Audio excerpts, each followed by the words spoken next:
todos aqueles que falam de Cristo pertencem a Cristo, nem todos aqueles que citam as Escrituras nasceram do Espírito. Há gente que sabe explicar a Bíblia, mas nunca foi transformado por ela. Há gente que está dentro da igreja sem nunca ter entrado nela. E aqui está o problema. Há pessoas que conhecem tudo, mas nunca nasceram. E pior ainda, pensam que o fizeram, que nasceram. Bem-vindos ao canal Pneuma, eu chamo-me Nuno Santos e hoje é dia 18 de abril de 2026. E hoje nós vamos expor isto. 3 tipos de chamados cristãos, mas apenas um está genuinamente vivo. E o mais caricato é que alguns nem sabem que estão mortos. E o mais perigoso é que por fora eles são indistinguíveis. Eles podem parecer exatamente iguais. A mesma linguagem, os mesmos textos, a mesma aparência. Mas por dentro, naturezas completamente diferentes. E hoje nós vamos identificar estas 3 categorias que estão descritas na congregação de Corinto. E se tu te consideras cristão, prepara-te, porque obrigatoriamente vais ter que te identificar com algum deles.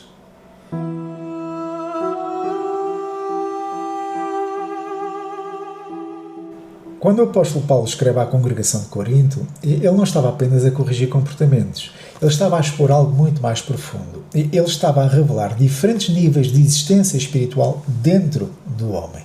E no meio desta exposição, ele faz uma distinção fundamental. Nós vamos ler 1 Coríntios capítulo 2, o versículo 14, e diz assim: "Mas o homem natural não aceita as verdades do Espírito de Deus. Elas lhe parecem loucura e ele não consegue entendê-las, pois apenas quem é espiritual consegue avaliar corretamente o que diz o Espírito." E a expressão que nós queremos destacar é esta: homem natural. E se nós clicarmos em cima desta palavra, vai-nos abrir o dicionário de língua grega e diz que esta palavra é psíquicos. E esta expressão vem da raiz psique. Psique significa alma, meramente humano. O que eu acho curioso é que outras traduções da Bíblia, em vez de dizerem homem natural, dizem quem não tem o Espírito não aceita as coisas que vêm do Espírito de Deus. Há traduções da Bíblia que substituem homem natural por quem não tem o Espírito. O que é que isto quer dizer? Esta tradução que eu agora mostrei é a nova versão internacional e é uma tradução um pouco mais dinâmica, né, para passar o sentido da expressão. Homem natural é aquele que não tem o espírito, porque é alguém que é apenas da alma, funciona apenas com o seu intelecto, desejos e vontade. Não nasceu de novo. E então, o homem natural pode ouvir, mas não entende o espírito. Pode entender a letra, porque ele não é analfabeto, ele entende a letra, mas não entende o espírito da letra. Ele até pode repetir, mas ele não consegue discernir o espírito daquilo que ele está a dizer. O que ele está a fazer é usar de técnica. Como ele é inteligente, ele tornou-se crente, entende a letra e pode reproduzi-la com técnica. E notem que o homem natural, embora o apóstolo Paulo esteja a referir aqui pessoas gerais, pessoas sem Deus, mas um homem natural pode ser um ateu, pode ser um agnóstico, mas pode ser um crente. Ele pode batizar-se, pode tornar-se cristão, pode até falar como crente, pode usar linguagem bíblica, até pode ensinar, mas não está capacitado para entender a vida no espírito. Ele entende a letra, entende a técnica. Ele está dentro da igreja, mas Deus não está dentro dele. Será que existiam este tipo de pessoas, homens naturais, homens sem o espírito, em Corinto? Muito provavelmente sim, né? Porque um homem natural que se torne cristão pode introduzir-se dentro da congregação, porque sempre houve mistura de gente, sempre, desde os tempos pré-cristãos, inclusive também no tempo da era cristã, sempre houve mistura de gente. E isto aconteceu, nós vamos ver um episódio que aconteceu na recém-formada congregação de Samaria. Começou ali a haver um grupo, uma congregação, uma igreja, e fala sobre um personagem que era Simão o Mágico, que ele depois abandonou a feitiçaria e aceitou a mensagem que era pregada. Vamos ler Atos capítulo 8 e notem o versículo 13. O próprio Simão também creu e foi batizado e seguia Filipe por toda a parte, observando maravilhado os grandes sinais e milagres que eram realizados. Vocês notem que este Simão foi batizado porque ele acreditou sim, isto faz sentido, batizou-se em água, diz que seguia Filipe por toda a parte, lá está, ele estava integrado na congregação lá em Samaria, na recém-formada congregação, seguia Filipe por todo o lado, ou seja, ele estava em todas. e diz que ficava maravilhado com aquilo que era feito. Ok, por isso temos aqui uma pessoa de aparência, um cristão genuíno, pelo menos de aparência, pelo menos pelas ações que ele tinha.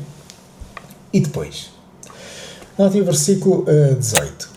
Vendo Simão que o Espírito era dado com a imposição das mãos dos apóstolos, ofereceu-lhes dinheiro.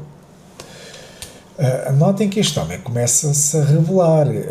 Aquilo que ele aparentava ser, começou a revelar algo diferente que o sustentava. E Pedro passa o diagnóstico a este homem. Ele diz assim, no versículo 21, você não tem parte nem direito algum neste mistério, porque o seu coração não é reto diante de Deus.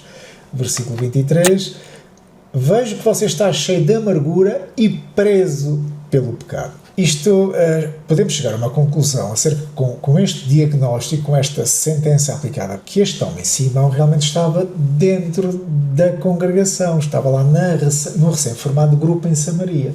Ele batizou-se, ele acreditou, mas não obrigatoriamente que ele tivesse regenerado, que ele tivesse nascido de novo, que realmente Deus o tenha tocado para ouvir. Pode ter sido apenas uma reação intelectual ou uma paixão por esta nova mensagem, mas apenas do fator da alma, dos seus desejos, da sua vontade, das suas ambições. Este homem começou a revelar que aquilo que o sustentava, aquilo que o dirigia, não tinha a ver com o Espírito Santo de Deus, porque ele queria comprar poder espiritual. Se o poder espiritual é dado gratuitamente, como é que este homem o queria comprar? Nota-se que este homem estava numa frequência diferente. Este homem via o Espírito como um instrumento e não como vida. Continuava com uma mentalidade não regenerada. O chamado homem natural, aqui em 1 Coríntios 2,14, mostra que estes homens naturais não têm o eixo interior renovado. O centro de comandos da pessoa não mudou. O centro de decisões não mudou. Isto mostra que Simão e pessoas como ele são pessoas infiltradas na congregação. Isto é, não são cristãos nascidos de novo. São homens naturais que passaram a acreditar, que se introduziram na congregação. Igreja visível, aquilo que se vê, o número de membros associados, nunca foi sinónimo de igreja regenerada, igreja que nasceu de novo, o verdadeiro corpo de Cristo. Igreja visível é diferente da verdadeira igreja do Cristo, do corpo de Cristo. E há necessidade de nós separarmos estas duas realidades. Uma coisa é a igreja visível, a estrutura, a corporação, o edifício, tudo organizado como uma empresa. Isto é a igreja visível.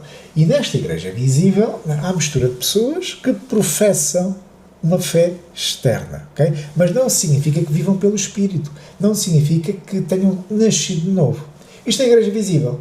Existe a igreja real, que é o corpo de Cristo, onde os membros já têm uma vida espiritual real, genuína, passaram pelo novo nascimento e o Espírito Santo habita na pessoa. Este Simão estava dentro da comunidade visível, mas fora da comunidade espiritual, certo? Ele estava nesta congregação visível, mas fora da realidade espiritual do corpo de Cristo. Estar presente não é estar vivo. Um homem pode estar sentado num culto, numa reunião, pode ser batizado, pode estar integrado, mas não significa que esteja em Cristo e que tenha nascido de novo, certo? O que nós vamos fazer é citar João Calvino, que foi um reformador do século XVI, e ele reconhece claramente que existe a igreja visível e a igreja invisível. E nós vamos citar um escrito dele. Antes de citar o escrito deste senhor, eu queria apenas deixar aqui um alerta, que nos vídeos eu costumo citar vários autores, vários teólogos e eruditos bíblicos que existiram ao longo de toda a história. E agora eu vou citar João Calvino. Mas eu queria deixar aqui um alerta e que isto fique bem claro. Citar alguém não é seguir alguém. Citar um nome não é promovê-lo, né? Citar não é identificar-se com os sistemas doutrinais dos autores que eu estou a citar, ok? E neste caso específico de João Calvino, Eu não me identifico com a sua teologia, com as suas doutrinas, e além de não me identificar com as doutrinas deste senhor, muito menos me identifico com o comportamento deste senhor, que chegou a mandar queimar cristãos na fogueira. Um deles foi Miguel Servet, que foi assassinado, foi queimado vivo em Genebra, na Suíça, apenas porque não aceitou a doutrina da Trindade. E este senhor, João Calvino, mandou queimá-lo vivo. Desta forma, eu quero deixar aqui um alerta que o facto de eu estar a citar João Calvino, isto não é uma recomendação, porque eu não vejo este senhor como uma referência espiritual para os cristãos. Nem ele, nem a teologia dele, ok? Então, porquê é que eu estou a citar? Foi aquilo que eu referi no primeiro vídeo deste canal. O objetivo, a base deste canal é a Escritura Sagrada. Ela é a autoridade. No entanto, uma vez que nós estamos a falar, eu tenho que fundamentar aquilo que digo. Aquilo que estou a dizer não nasceu nem da minha cabeça, nem nasceu no século XXI. É algo que já atravessa séculos, que foi observado, que foi registado, e foi registado até por aqueles com quem eu não concordo. Estão-me a fazer entender? Desta forma, estas citações que eu estou a fazer não é autoridade, são apenas testemunhos. Né? A verdade não depende daquilo que alguém disse. Né? As citações que eu faço servem apenas como um testemunho histórico, não como autoridade espiritual. Ok? Desculpem-me esta parte, é só para ficar claro, para evitar qualquer tipo de confusão acerca deste assunto. Vamos então citar João Calvino. No seu livro Institutas, ele faz então a distinção entre igreja visível e igreja invisível. Ele diz assim: com efeito, julgo ser já evidente, à luz das coisas expostas acima, que juízo se deve fazer acerca da igreja visível, acerca das quais podemos adquirir conhecimento. Pois já dissemos que as sacras letras, isto é, a Bíblia, falam a respeito da igreja de duas maneiras. Por vezes, quando mencionam a igreja, significam aquela que está, de facto, diante de Deus pela graça da adoção. Então, Calvino está aqui a deixar claro que existe a igreja visível, onde nós podemos adquirir conhecimento sobre a Escritura, mas quando a Bíblia fala de igreja, fala da igreja, aquela que realmente está adotada por Deus. Uma coisa é a igreja invisível, outra coisa é a igreja visível, que toda a gente vê. Correto? Ele continua: entretanto, nesta, isto é, na igreja que foi adotada por Deus, nesta estão imiscuídos muitos hipócritas, que nada têm de Cristo a não ser o nome e a aparência. O que ele está a dizer é que nesta igreja que foi adotada por Deus, lá dentro há uma mistura de gente, que muita gente é hipócrita, e a única coisa que tem é o nome de cristão. É um cristão nominal, apenas de nome. E depois ele diz à frente, para arrematar: portanto, da mesma forma que somos obrigados a crer na igreja invisível para nós e conhecida só de Deus, assim também se nos exige que honremos esta igreja visível e que nos mantenhamos em sua comunhão. Então é claro que ele faz aqui distinção entre a igreja visível e a igreja invisível, e não misturar as duas coisas. Apenas uma foi adotada por Deus. As igrejas visíveis, aquilo que os nossos olhos conseguem ver, contém verdadeiros crentes, sim, mas também falsos professantes. Presença na igreja não prova vida espiritual. Um homem natural pode ser ateu, mas também pode ser crente. Um homem natural, um homem psique da alma, pode frequentar, pode aprender, pode saber, pode concordar, pode falar, pode participar e até pode ensinar, mas continua morto no espírito. É apenas psique, é apenas um homem da alma. Porque ele pode estar presente, mas pode não estar vivo. Não é? Ele pode repetir verdades, mas não tem capacidade espiritual para as viver. Isto vai-me lembrar um bocadinho alguém que lê um manual sobre fogo. Ele lê um manual sobre fogo, sabe como funciona, mas nunca sentiu o calor. Estamos a entender? O problema central do homem natural, que pode ser um crente, aquilo que esse homem faz é substituir a vida espiritual por conhecimento, por intelecto, por técnica. Mas esse homem não está vivo, mesmo que esteja dentro da igreja, da congregação. Concluindo, nós podemos ter o rótulo de cristão, mas nunca foi no verdadeiro sentido da palavra. Sem o novo nascimento não há cristianismo real. É apenas um cristão nominal, de nome. O Novo Testamento nunca reconhece cristãos genuínos de cristãos não regenerados. Isso não existe. Isto passou a ser uma fabricação, uma falsificação de um verdadeiro cristão. A Bíblia apenas reconhece um cristão como alguém que nasceu no Espírito. A religião pode produzir cristãos, mas Deus produz filhos. Estamos a ver a diferença? As instituições podem produzir muitos cristãos, muitos membros, mas só Deus produz filhos. Nem todo aquele que está dentro de uma igreja nasceu de Deus, mas todo aquele que nasceu de Deus é verdadeiramente igreja. Vemos a diferença? Agora, o que eu queria deixar a seguir claro é que este homem natural não aparece sempre da mesma forma. O homem natural pode ser um ateu, pode ser um agnóstico e pode se tornar crente. Só que existe uma versão ainda mais perigosa deste homem natural cristão. Quando ele entra no meio religioso e aprende a linguagem da fé, pode se tornar um Simão em cargos de autoridade.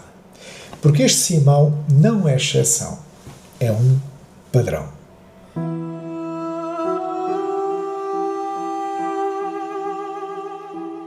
E agora vamos falar do nível mais perigoso deste mesmo homem natural, que são os Simões empoderados. Isto é quando este homem natural entra já no meio religioso, ele integra-se, fala a linguagem, participa, mas como o Simão do livro de Atos, o objetivo dele é querer posição, poder, influência, prestígio e controle sobre os outros.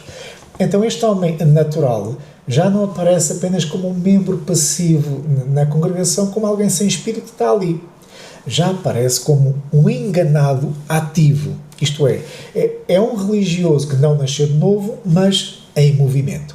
São os Simões dos últimos dias. E onde é que aparece este tipo de pessoa descrita? Nós vamos aqui ao livro de Mateus 7, 22 a 23, diz: quando aquele dia chegar, muitas pessoas, isto é, muitos Simões, vão-me dizer: Senhor, Senhor, pelo poder do seu nome, anunciámos a mensagem de Deus e pelo seu nome expulsámos demónios e fizemos muitos milagres. Então eu direi claramente a essas pessoas, a esses Simões: eu nunca conheci vocês. Afastem-se de mim, vocês que só fazem o mal. E nesta passagem eu queria trazer aqui uma curiosidade. É que esta tradução da Bíblia, que é a Bíblia de Estudo da Nova Tradução de Linguagem de hoje, ela, ao invés de dizer profetizamos em teu nome, diz aqui anunciamos a mensagem. Eu achei curioso, porque geralmente as traduções falam nisso: profetizamos em teu nome, expulsámos os demónios e fizemos muitos milagres. Aqui não, diz anunciamos a mensagem, expulsámos demónios e fizemos milagres. Esta expressão aqui, anunciar a mensagem, substitui a palavra profetizar o teu nome. E realmente esta expressão, anunciar a mensagem, faz lembrar certas pregações enganosas do Evangelho. Anunciam a mensagem, falam em nome de... E existem algumas seitas norte-americanas que são conhecidas pelo proselitismo, pela sua evangelização. Pelo menos 3 fazem este tipo de ministério.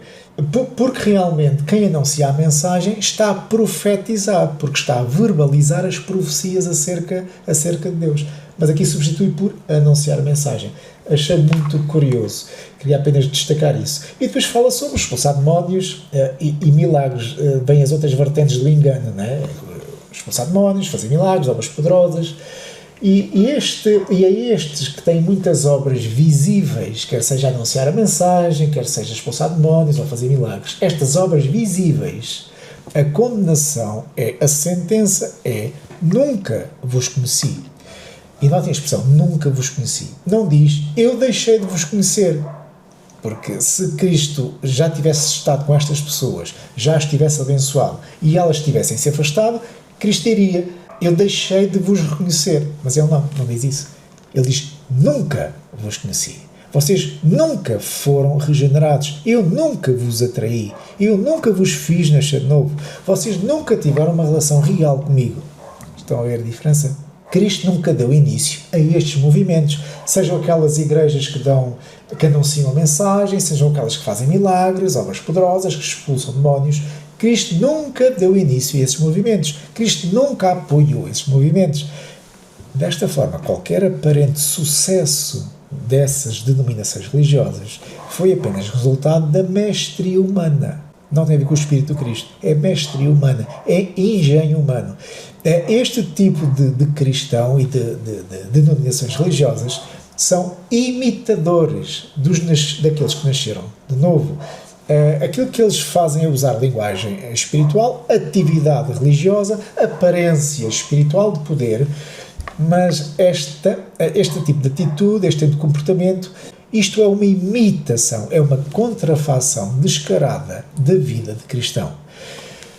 O maior perigo não é a pessoa estar morta, é pensar que está viva. O maior perigo não é a ausência de vida, não é imaturidade. O maior perigo é imitação da vida, porque misturam aqui aparência espiritual com ilusão profunda.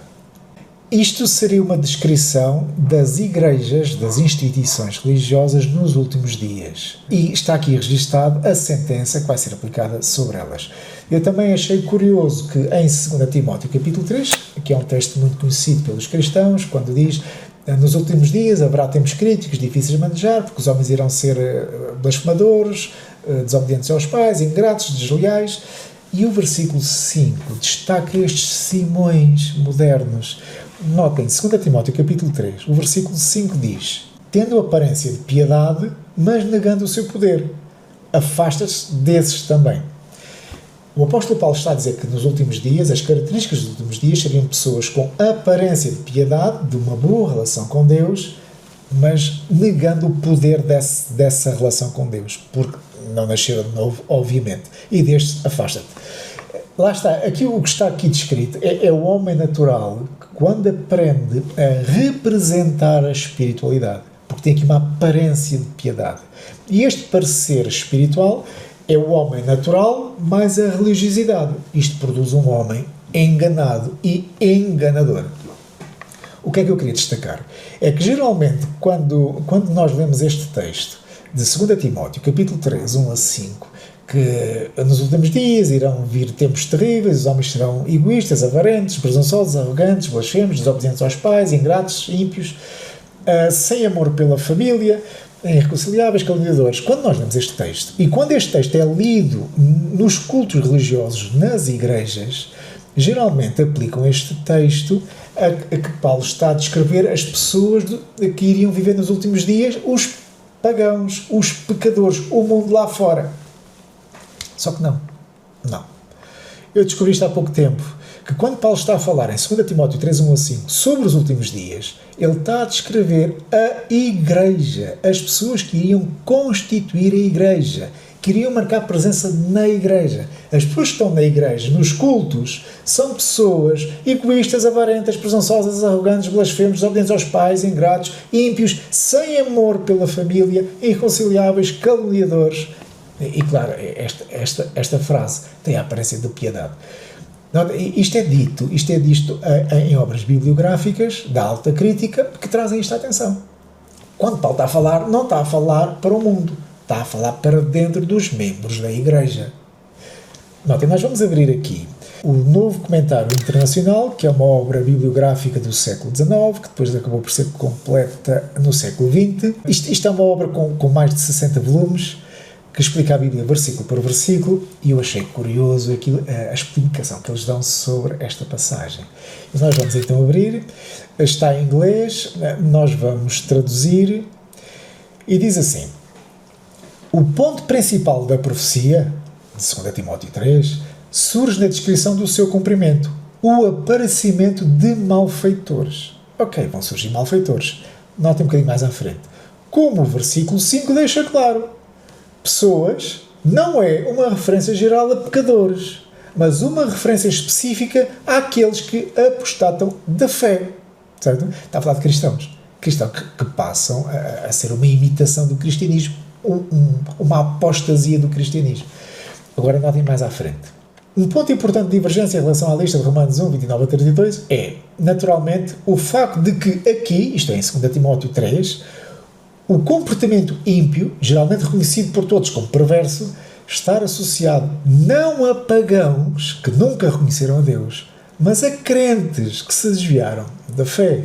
Segundo esta obra bibliográfica, 2 Timóteo 3 não está a descrever o mundo, está a descrever o meio religioso, principalmente os enganados, os não regenerados que são religiosos, aqueles que não nasceram de novo, não têm uma relação com Cristo, mas têm uma aparência de religiosidade. Depois fazem referência ao versículo 5, que tem uma aparência de piedade, mas negam o poder desse Espírito sobre a pessoa.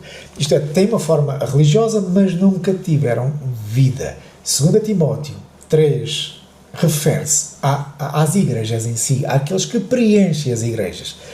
Isto muda o cenário todo quando se lê 2 Timóteo, capítulo 3. E isto encaixa diretamente com Mateus 7,23. Nunca vos conheci. O problema, então, deste tipo de homem natural é que ele vive enganado e ele imita a vida de Cristo, a vida em Cristo, por meio de obras hipócritas e revestem-se apenas como uma aparência. Estas obras revestem a sua aparência, mas estes homens não são nascidos de novo, não são cristãos no verdadeiro sentido da palavra, o termo bíblico. E conforme diz 2 Timóteo, e destes, afasta-te. E não seria fácil identificar este tipo de pessoas porque a expansão do engano é enorme, porque este tipo de homem natural, empoderado, eles estão bem organizados, eles têm igrejas, templos, salões com estrutura física visível, com muitos membros, com muito património, mas sem vida dentro. Este tipo de instituição religiosa e os seus membros, os seus líderes, são cadáveres com emoção religiosa, confundem atividade com vida, confundem emoção, zelo, com nascimento, com relação com Cristo. Este tipo de religião, hoje em dia, são imitadores da regeneração, do novo nascimento, da boa relação com Deus. Este tipo de religião são zumbis espirituais. Medem o sucesso por números, por crescimento, por influência, como se o reino de Deus fosse um terreno a ser cultivado, né? E ver ali obras. Como se o corpo de Cristo agora fosse uma empresa para gerir um terreno. Não. Este tipo de homens naturais enganados, os Simões modernos, estes homens empoderados, são cadáveres com zelo religioso, com emoção religiosa. Não são igrejas vivas, são estruturas em movimento, são Titanics a navegar nos mares do engano que irão afundar. Concluindo esta parte, o homem natural, não regenerado, sem o Espírito, tem duas manifestações. É o mesmo homem, mas com duas manifestações. Temos o natural passivo, pode ser ateu, ou pode ser um cristão que está no meio, que ouve, que repete, mas não discerne. E existe o homem natural, religioso, ativo, que é o enganado, o simoníaco, o espírito de Simão, com linguagem espiritual, atividade religiosa, aparência de poder, ambição, porque quer influência, quer posição, quer autoridade. Estas pessoas não estão apenas mortas, mas já aprenderam a representar a espiritualidade. Este tipo de pessoa é o natural vestido de cristão. É Simão, depois de aprender o protocolo do templo, como se comportar. Tens de comportar assim, para seres cristão, tens de comportar assim. Então seguem o protocolo. São homens naturais bem treinados, mas gananciosos, com vocabulário espiritual.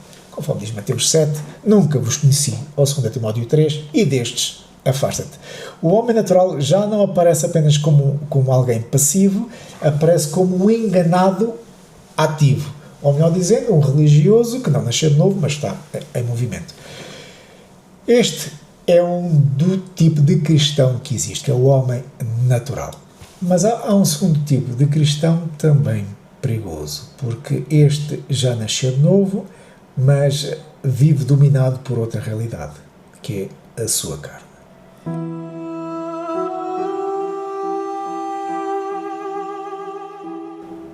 Agora entramos num nível mais subtil, que é o tipo de cristão com atitudes perigosas, que é o homem carnal.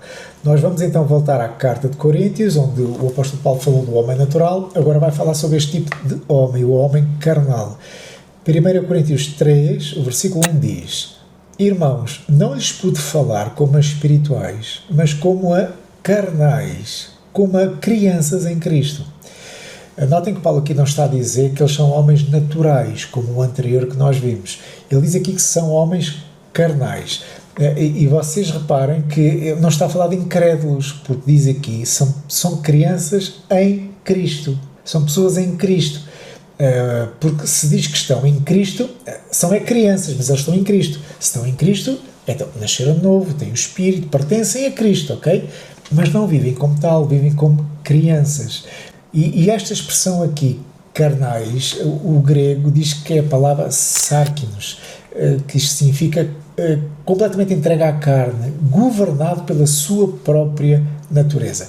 Este tipo de homem tem vida espiritual, sim, ele nasceu de novo, mas não vive sob o comando do Espírito, sob o governo do Espírito. O seu eixo interior está ali desalinhado, o centro de comando está ali, precisa de ser formatado. Alguma coisa não está bem com este homem. O Espírito habita nele, mas não é governado pelo Espírito. O Espírito não governa a sua vida. E como é que este tipo de homem se manifesta no seu dia-a-dia? Diz no versículo 3, 1 Coríntios 3:3, porque ainda são carnais, porque visto que há inveja e divisão entre vocês, não estão sendo carnais e agindo como mundanos. Aqui está o paradoxo, né? Porque eles pertencem a Cristo, mas vivem como mundanos, como o mundo. Então, é alguém que nasceu, mas continua ligado ao sistema antigo. Isto faz lembrar aquilo que Paulo escreveu aos Hebreus, capítulo 5, versículo 12, quando diz: vocês são como crianças porque ainda necessitais de leite. O problema destes homens que necessitam de leite não é o nascimento, é o crescimento. Porque eles nasceram, mas não crescem, são como crianças, precisam de leite. Estamos a notar o problema destes homens carnais. O homem carnal, ele não era apenas visível na congregação de Corinto, mas também estava espalhado por várias congregações. Isso é mencionado na carta aos Gálatas. Gálatas capítulo 3, o versículo 3 diz: tão insensatos sois, havendo começado pelo Espírito, agora sois aperfeiçoados pela carne. Estão a ver? Eles começaram bem, né? Começaram no Espírito, houve ali regeneração, houve novo nascimento, Cristo chamou, Cristo soprou sobre eles o Espírito. Mas agora que começaram bem, houve ali o nascimento, mas vocês estão a ser aperfeiçoados na carne. Em vez de estarem a crescer no Espírito, estão a crescer na carne, passaram a viver não pelo Espírito, mas pela carne. E isto mostra aqui que houve um desvio. São pessoas que experimentaram Deus, mas agora vivem pelo esforço próprio da carne, pela sua lógica, pela sua erudição, pela dependência dos seus desejos, emoções e vontades. Não são pessoas que rejeitaram o Espírito diretamente. O que eles fizeram foi substituir o Espírito. O centro de comando passou a ser outro. Não é a ausência de vida que tenham nascido em Cristo, é desvio desse governo. Começaram no Espírito, mas agora estão a ser aperfeiçoados na carne. Foi o sistema de vida que eles escolheram seguir. Este é o problema. Há duas formas de viver como cristão. Viver como novidade de espírito ou viver na carne. E o homem carnal escolheu a segunda. Eles foram libertos, mas continuam a viver como se nunca tivessem sido. E claro, quais são os resultados deste tipo de pessoas? Porque depois fica evidente pelo seu caminhar, pelo seu comportamento, reagem como o mundo. O que é que Paulo disse? Vocês estão com inveja uns com os outros, há divisão entre vocês estão a ser mundanos, não é? Porque isto é comportamento mundano. Lá está. Nasceram no espírito, mas têm atitudes de crianças espirituais. Fazem birra, choramingam, nunca crescem. É como um recém-nascido que nunca saiu do berço. Pronto, gosta do berço. Têm vida, mas não cresceram, não amadureceram. O problema do homem carnal não é o nascimento, porque eles nasceram, é a falta de crescimento. Nasceram, mas não cresceram. Contrastando o homem natural, que nós já notámos, esse homem não tem vida espiritual, não nasceu de novo. O homem carnal nasceu de novo, tem vida, mas não vive nesse sistema de vida. Vive num seu próprio sistema que sufoca a vida do novo nascimento. Ele tem espírito, mas o espírito não encontra espaço nele. Este é o homem carnal. Mas vamos considerar um terceiro tipo. Este é um homem completamente diferente.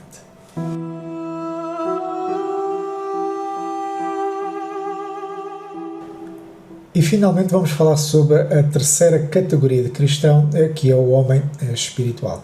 Nós vamos voltar à carta de Coríntios, a primeira carta, capítulo 2 e versículo 15, Paulo diz: mas quem é espiritual discerne todas as coisas, e ele mesmo por ninguém é discernido. Este homem espiritual, ele nasceu de novo, nasceu do Espírito, foi chamado pelo Cristo, vive a partir do Espírito, ele discerne, ele aprende, ele cresce, ele amadurece. Obviamente não é perfeito, mas este homem tem uma característica única: ele é governado de dentro para fora. O homem carnal é governado de fora para dentro. A carne é que governa. Os seus pensamentos, vontades, emoções é que governam. O homem espiritual é diferente. O eixo interior está afinado com o espírito. O centro de comandos, o centro de decisões é do espírito para a alma, da alma para o corpo. Desta forma, em Corinto, havia três realidades misturadas, três categorias de cristãos misturadas: os homens naturais, os carnais e alguns eram espirituais.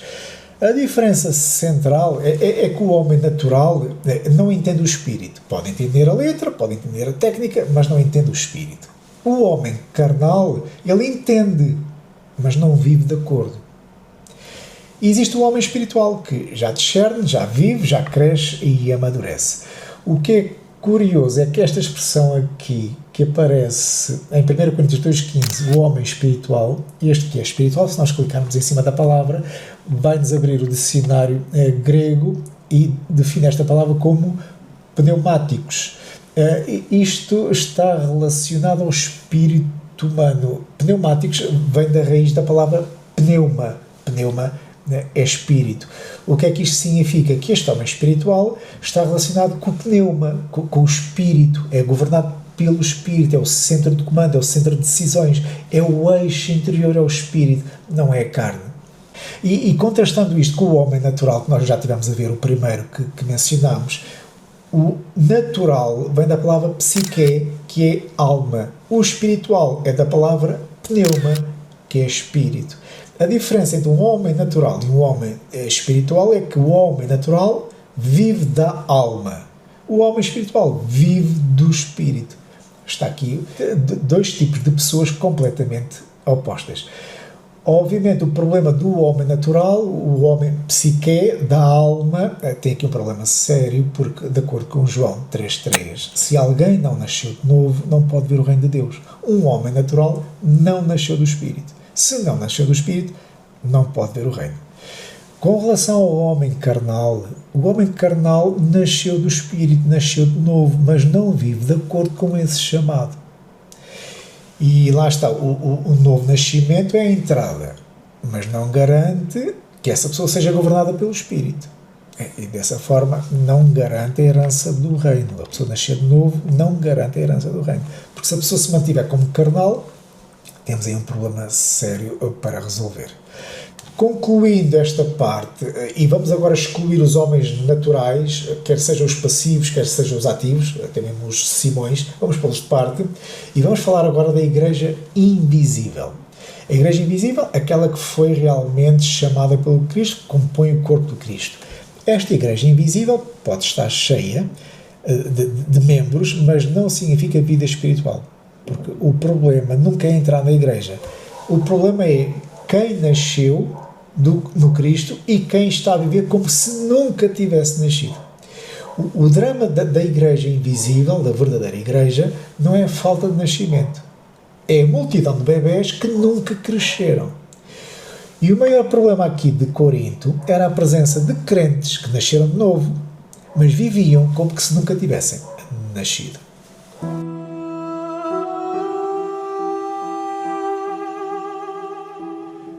Resumindo este vídeo, nós estivemos a falar de três categorias de cristãos. Estivemos a falar do homem natural, que é o homem que não nasceu de novo, não tem o espírito, e este homem natural pode ter duas manifestações.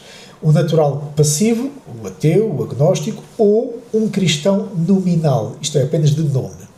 Pode estar no meio da congregação, pode ouvir, pode repetir, mas não discerne. E o eixo interior dele, o centro de comandos, não é o espírito. Esta é uma forma de homem natural, mas há outra manifestação mais perigosa. É o natural religioso empoderado, que está enganado com o espírito de Simão. Ele está no meio religioso, ele quer poder, ele quer influência, tem aparência, mas imita a vida. Este é o homem natural. Depois estivemos a falar do homem carnal, que é um homem que nasceu de novo, mas está desalinhado. E terceiro, o homem espiritual, que tem o espírito e é governado pelo espírito. É o seu centro de comando. Desta forma, dentro do cristianismo, há muitos que falam, ensinam, lideram, mas não estão vivos. A pergunta que fica é: em qual destes eu estou? Em qual destes eu me encaixo? Porque, no fim, não é o que sabemos, não é o que nós mostramos, mas sim se há vida em nós. No próximo vídeo do canal Pneuma, não vamos falar dos mortos, isto é, os naturais e os enganados nós vamos pôr de parte. Vamos falar da batalha, daqueles que ainda respiram. O que nos interessa é aqueles que Cristo chamou, que estão vivos, mas que ainda respiram, porque alguns estão ativos, mas uns apenas respiram. E é disto que nós vamos falar, porque há duas vidas dentro do homem, a vida na carne e a vida no espírito, mas só uma pode governar.